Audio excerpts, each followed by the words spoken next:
like a girl who wouldn't pay rent. Finally, he left, and I ran down the stairs.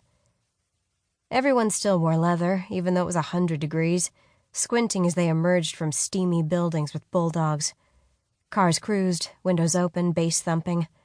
Girls walked to summer school pushing strollers.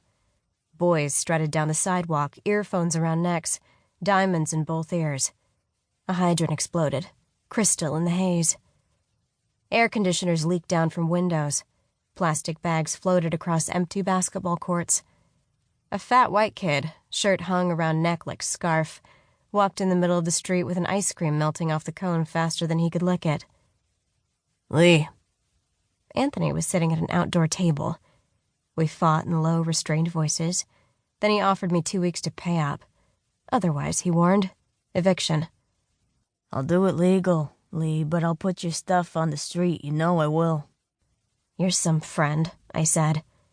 He laughed, looked at the sky, shaking his head. "I'm not your friend."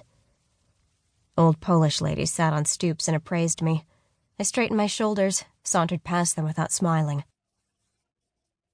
I was at least $55K in the hole, spread around on credit cards, personal loans, i.e., friends who wouldn't return my calls anymore, back taxes, medical, and utility bills. I was a wild card at spending money. I shopped like a Dadaist. When Belinda found out she had herpes, I sent 8 dozen white roses to her apartment. Sometimes if I felt low, I copied Warhol and bought myself a birthday cake. One Saturday night, Sherry and I rented a white limousine to drive us through the city, over bridges, through tunnels, and eventually to a McDonald's drive-thru in Brooklyn. A couple years ago, Belinda and I met for lunch, which turned into afternoon martinis. It accelerated, and then we were in the back of a town car choosing pills from the bento box of drugs in the console. Next, I remember snow and making some sort of scene at Bergdorf's. I'd woken up the following morning with that feeling I wasn't alone. Like when you open your eyes and without turning around, without hearing breathing, without feeling warmth, you know there's a man in your bed. Dragged myself from the sheets and tripped into the kitchen. On the floor, a half-eaten piece of Wonder Bread and a hot pink cocktail umbrella. And there it was lying across the table.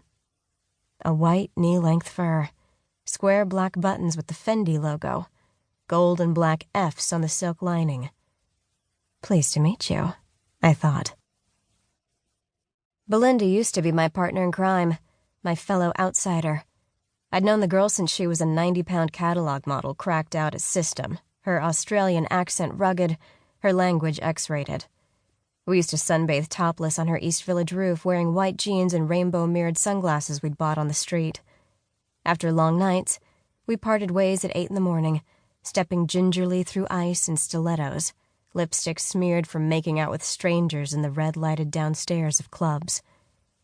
We used to stumble down Avenue A, sipping tall boys in paper bags with no destination. I picked her up from the hospital after she fainted at a rave. She picked me up after a girl clubbed my head with a cell phone on the F train. She could have had anyone back then.